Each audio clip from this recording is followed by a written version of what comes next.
नमस्कार, स्वागत एवं अभिनंदन पुनः मेरे चैनल अक्षय ज्ञान पे। आज आपके समक्ष प्रज्ञा कक्षा 8 हिंदी पाठ 20 झांसी की रानी के अभ्यास कार्य को लेकर उपस्थित हुई हूँ।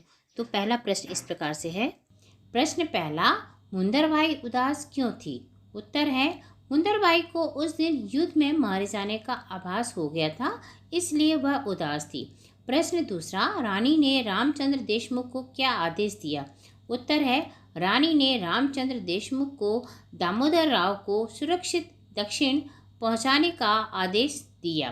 प्रश्न तीसरा, यह अस्तबल को प्यार करने वाला जानवर है।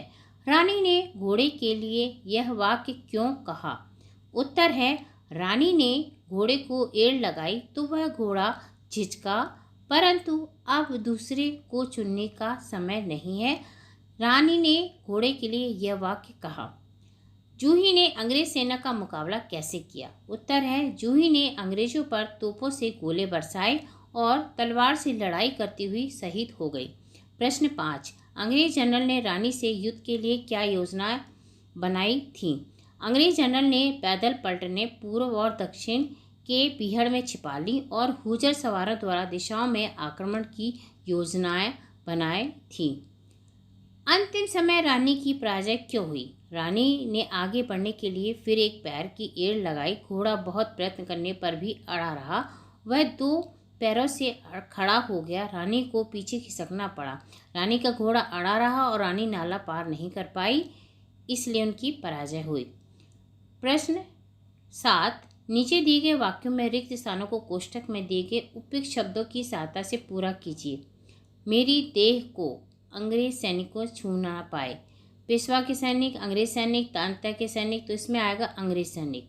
लाल कुर्ती सैनिक डैश कर रहे थे, तो अंग्रेजों की, रानी की, पेशवा की, तो उत्तर होगा रानी की रक्षा कर रहे थे। दामोदर राय रानी का डैश था, यानी दत्तक पुत्र था।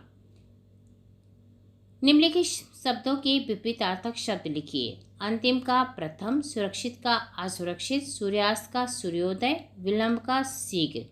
तो ये इसके विपरीत शब्द हैं जो कि हमने लिखे हैं हरे रंग से। इसके पश्चात निम्नलिखित शब्दों का अर्थ लिखकर अपने वाक्यों में प्रयोग कीजिए। आसमान, आकाश, आसमान में पक्षी उड़ रहे हैं, यह वाक्य होगा इनका। कुमुख होता किसी सेना के सहायतार्थ भेजी गई सेना। युद्ध के समय रानी की कुमुख की आवश्यकता थी। अवशिष्ट यानी बचा हुआ, अवशिष्ट भोजन को गाय को दे दो। तो इस तरह से हमें ये वाक्य बनाने थे। तो हमारा अभ्यास कार्य पूरा। धन्यवाद। यदि जानकारी उपयोगी लगे तो please like, subscribe, share to all groups. धन्यवाद, थैंक यू, आभार।